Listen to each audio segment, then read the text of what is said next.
Espero que puedan ver mi pantalla ahora.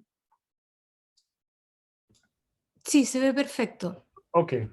Bueno, quisiera empezar por lo que voy a llamar la noción cotidiana de empatía, de acuerdo con la cual empatizar con alguien significa ponerse en el lugar de la otra persona. Este ponerse en el lugar del otro no se entiende en un sentido literal, como localizarse en el mismo espacio en el que está el otro, sino ponerse mentalmente en el lugar de otra persona.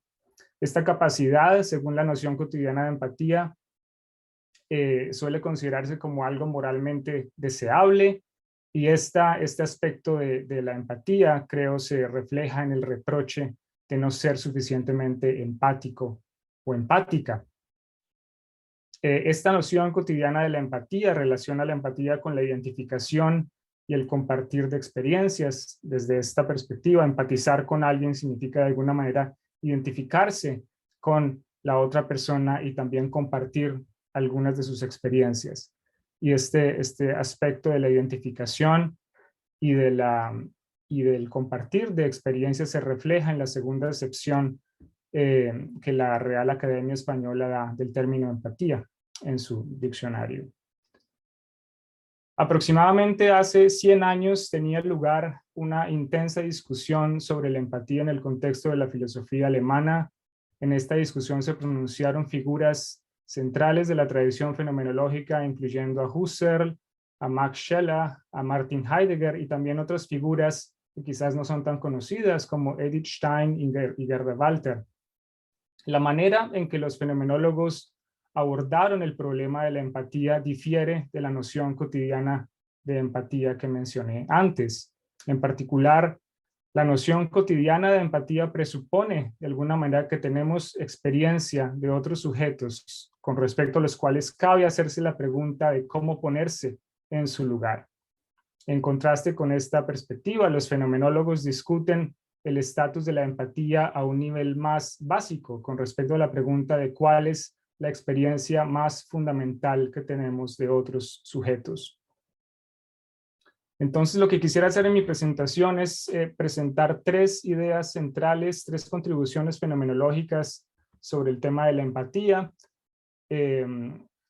articulando estas ideas en el contexto del trabajo de tres fenomenólogos clásicos, Max Scheler, Edmund Husserl y Edith Stein. La primera idea es que la empatía es una forma de intencionalidad que se dirige a otros sujetos en tanto que unidades expresivas. La segunda idea es que la empatía ocurre en el marco de lo que Husserl denomina la actitud personalista. Y la tercera idea es que la empatía es un acto experiencial sui generis, es decir, un acto experiencial único en su género.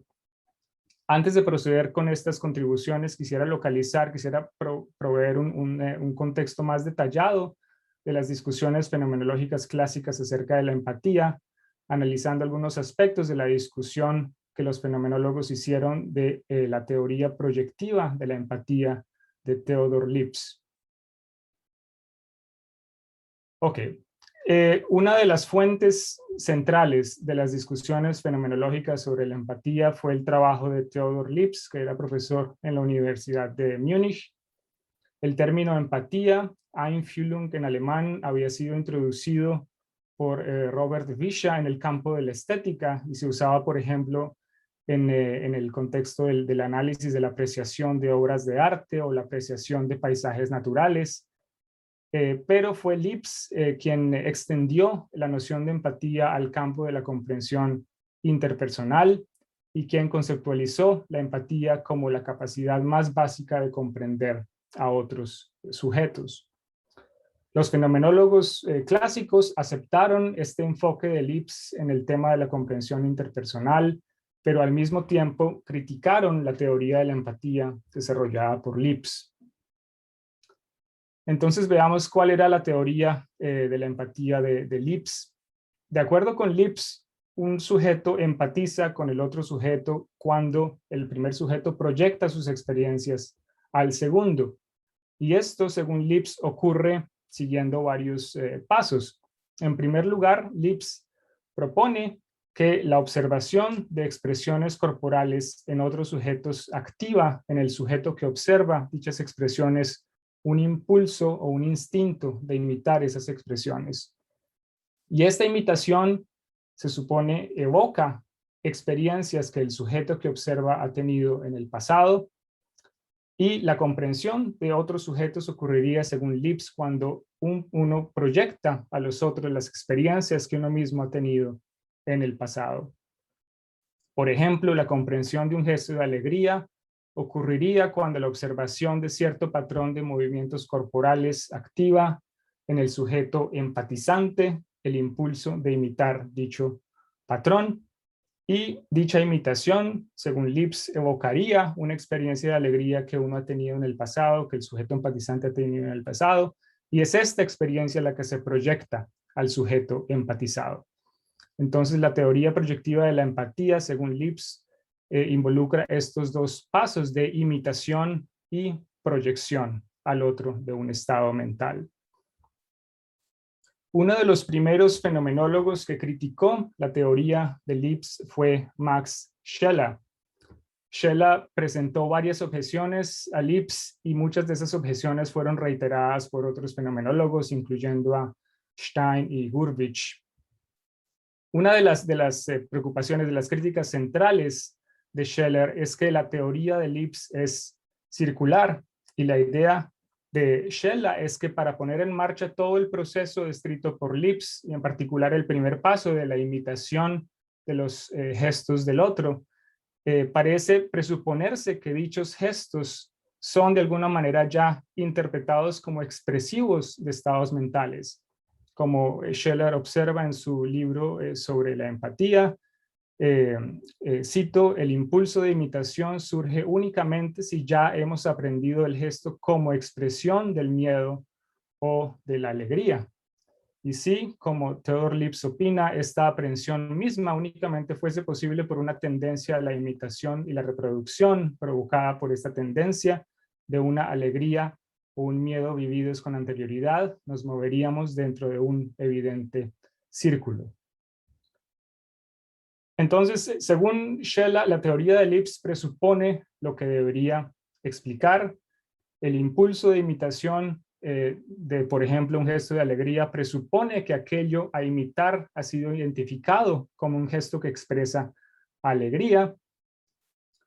E incluso suponiendo que de hecho hay un instinto de imitación cuando uno percibe los gestos de otra persona, eso no explicaría en realidad cómo un sujeto atribuye un estado de alegría a otro sujeto.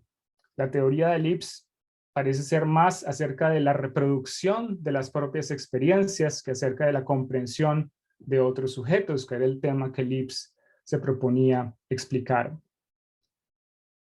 La raíz del problema para Scheler y para otros fenomenólogos es el punto de partida que Lipps adopta.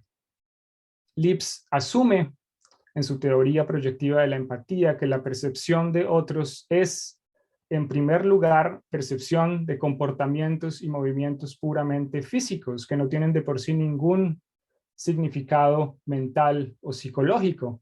Entonces, el problema para Lipps es cómo cubrir la brecha entre esos movimientos físicos observados y los estados mentales que se atribuyen a la otra persona. Y precisamente los mecanismos de imitación y de proyección que Lipps postula son los que supuestamente cubren esa brecha entre lo puramente físico y lo mental.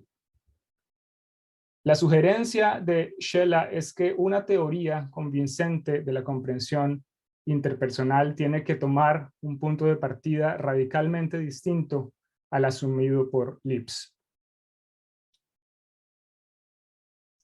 Ok, entonces paso a la segunda parte de mi presentación, en donde quiero destacar tres contribuciones centrales de los fenomenólogos clásicos acerca de la empatía.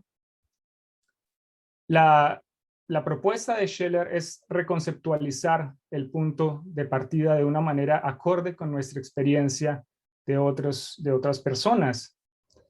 De acuerdo con Scheler, nunca estamos realmente expuestos a movimientos o comportamientos puramente físicos en la actitud natural en la que nos desenvolvemos en nuestras interacciones con otros.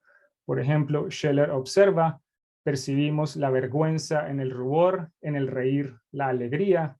El corriente, por lo pronto, nos es dado solo un cuerpo, es completamente erróneo. Solo al médico o al científico le es dado algo así, es decir, al hombre que abstrae artificialmente de los fenómenos de expresión dados de todo punto en modo primario. Scheller desarrolla esta idea en términos de lo que llama una teoría de la percepción de otros sujetos, Fremdwahrnehmung. Y la terminología que Scheller usa no es siempre consistente con respecto a esta forma primaria de aprehensión de otros sujetos, en tanto que sujetos que expresan una vida mental. Pero Scheller reconoce que hay una forma de intencionalidad dirigida directamente, es decir, sin ninguna intermediación, a otros sujetos y a algunas de sus experiencias. Y esta es precisamente la noción de empatía adoptada por otros fenomenólogos.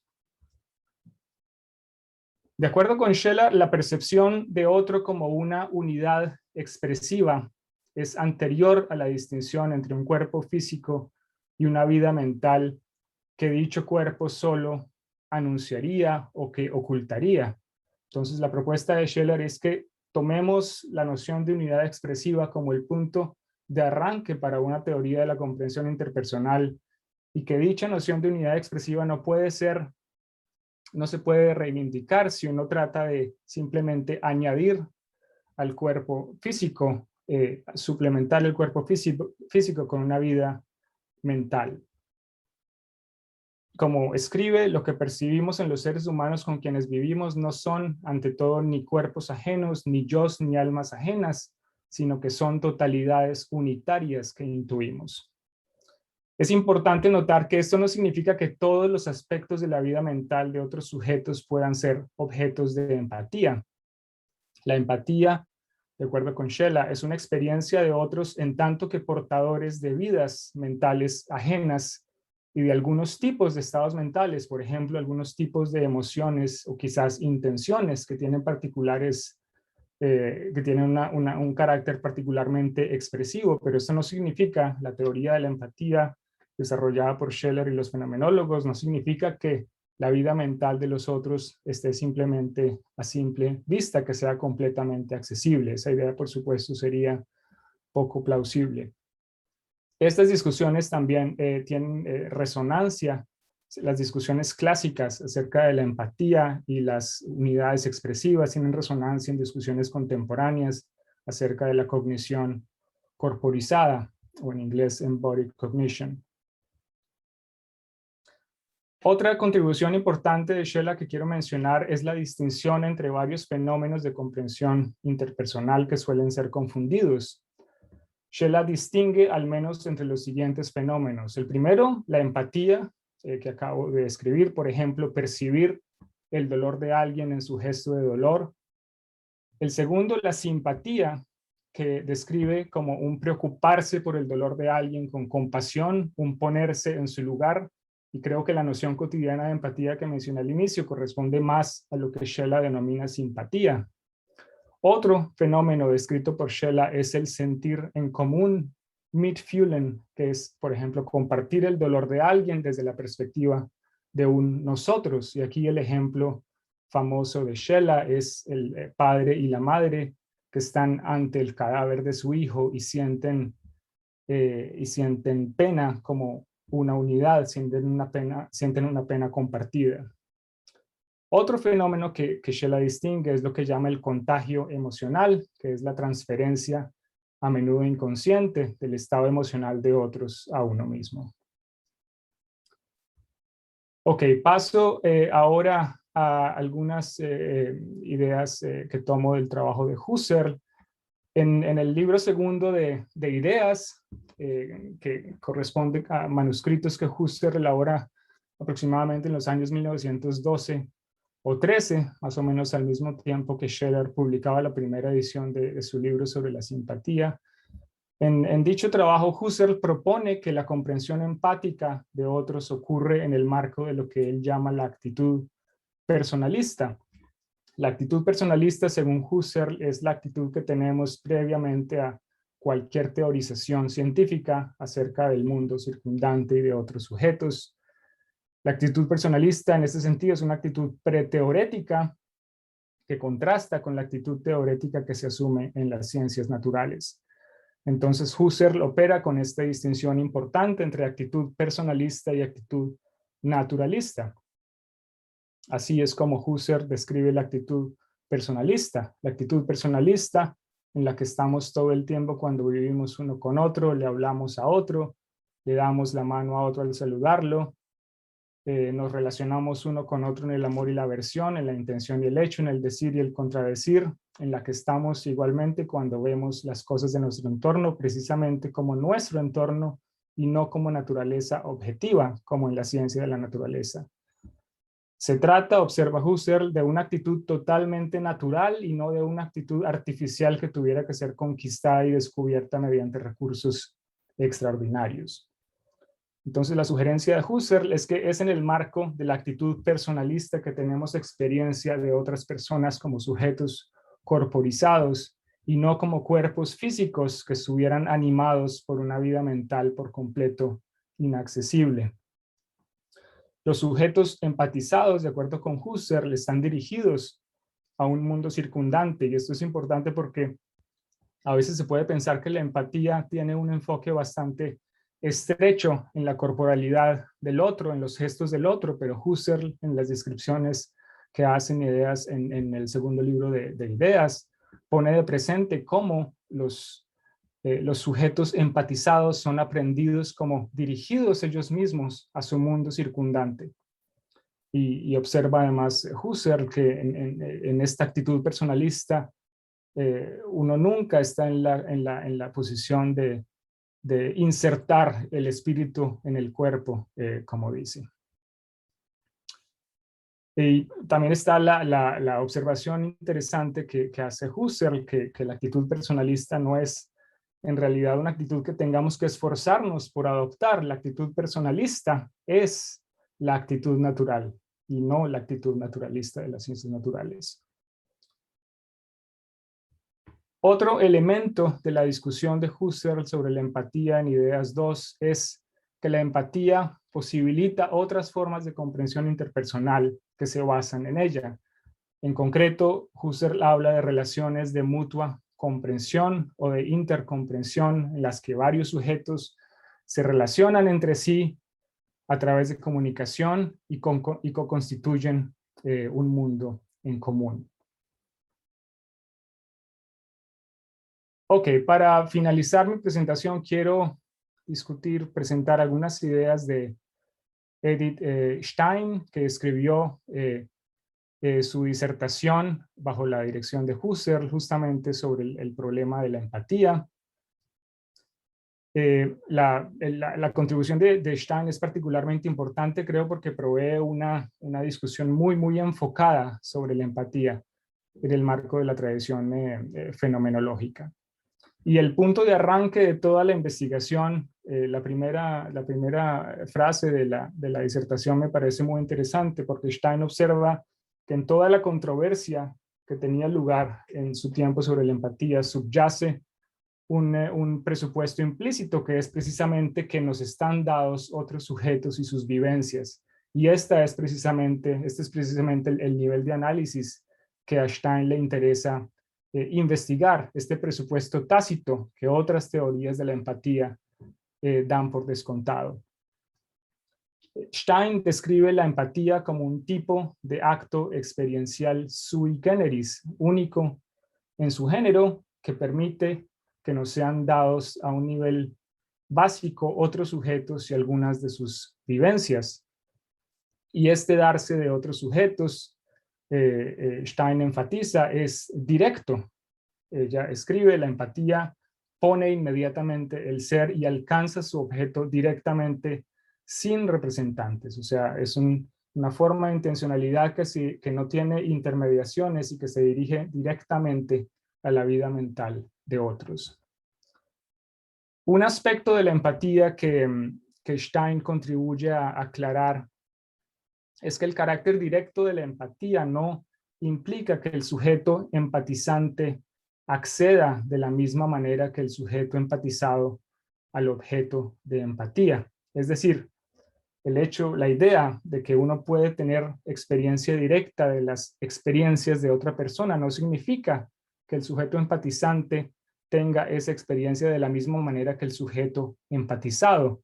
Hay un aspecto de primordialidad que solo se aplica al sujeto que tiene la experiencia y no al sujeto que empatiza con esa experiencia. Esta observación también resuena con un comentario que hace Husserl en las meditaciones cartesianas. Husserl observa: si la experiencia del sujeto empatizado fuera dada de la misma manera exactamente al sujeto empatizante, entonces parece que esa experiencia dejaría de ser del sujeto empatizado y se volvería del sujeto empatizante, es decir, la distinción entre los dos sujetos se eliminaría.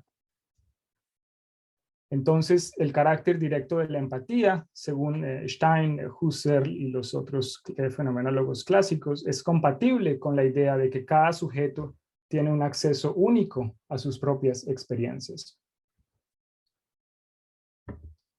Según la noción de empatía que he reconstruido antes, la empatía es una experiencia, una aprehensión inmediata de una vida experiencial ajena, en el sentido de que esta aprehensión no tiene ningún intermediario. Stein enfatiza que el objeto de la empatía es dado directamente y no inferencialmente, y tampoco por proyección, como Lipps suponía, y que el objeto de la empatía es dado en el aquí y el ahora. Y muchos de los ejemplos presentados por Scheller, Husserl y Stein sugieren que percibimos directamente ciertos aspectos de las vidas mentales de otros sujetos. Percibimos la alegría en el gesto de alegría, o incluso si no atribuimos un estado mental específico, percibimos que los otros sujetos tienen un carácter animado, que hay una vida psicológica que se hace transparente en su comportamiento expresivo. Pero se plantea entonces la pregunta de si esto significa que al percibir, digamos, el dolor del otro, estamos percibiendo de la misma manera en que percibimos, por ejemplo, un libro sobre la mesa.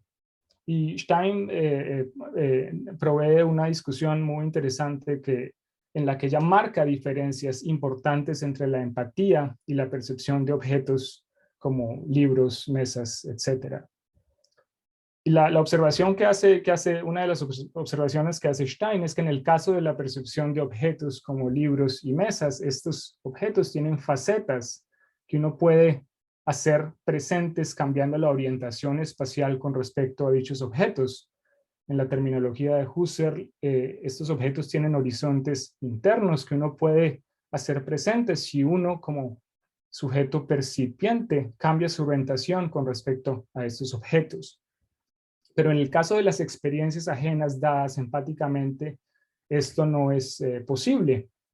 No importa qué tanto el sujeto empatizante cambie su orientación con respecto al sujeto empatizado, no hay aspectos o facetas de la experiencia empatizada que puedan hacerse presentes, como se ocurre con objetos como libros y mesas. Las experiencias empatizadas tienen un modo de ser que difiere del modo de ser de objetos de percepción usuales. Y esto quizás pues no sorprende. Las experiencias empatizadas son, después de todo, experiencias subjetivas y no objetos físicos. Ok, llego a mis conclusiones. Scheller, Husserl, Stein y también otros fenomenólogos convergen en conceptualizar la empatía como una forma de intencionalidad que es irreducible y que está dirigida a otros sujetos, a la vida mental de otros sujetos y algunas de sus experiencias. Esta noción fenomenológica de empatía difiere claramente de la noción cotidiana de empatía. De hecho, si uno adopta la noción fenomenológica de empatía, por ejemplo, es completamente permisible decir, digamos, que un psicópata empatiza con las experiencias de su víctima, en el simple sentido de que el psicópata atribuye perceptualmente ciertas experiencias a su víctima. aunque por supuesto el psicópata no tenga ninguna simpatía o compasión con respecto a la víctima. Esto muestra también cuán mínima esta noción de empatía es. La empatía, de acuerdo con estos fenomenólogos, provee la forma más básica y mínima de comprensión interpersonal. Y quizás también es bueno mencionar aquí que no todos los fenomenólogos convergen en esta evaluación, en esta apreciación de la empatía como algo fundamental para la comprensión interpersonal. Y aquí quizás el ejemplo más importante y claro es Heidegger, quien discute el tema de la empatía, pero critica que el problema de la comprensión de otros se plantee en términos de cómo un sujeto se dirige intencionalmente a otro sujeto. Recapitulando lo que presenté antes, la empatía está dirigida a otros sujetos en tanto que unidades expresivas. Esta es una idea que es particularmente destacada por Shela, pero que también se encuentra en otros fenomenólogos. En segundo lugar, la empatía ocurre en el marco de la actitud personalista, en los términos de Husserl, en la actitud en la cual percibimos a otros sujetos como seres animados y dirigidos a su mundo circundante. Y la empatía es una experiencia sui generis, tal como la caracteriza Edith Stein. Es una experiencia directa de otros sujetos que respeta dos condiciones. La primera condición es que cada sujeto tiene un acceso único a sus propias experiencias. Esto no riñe con el carácter directo de la empatía.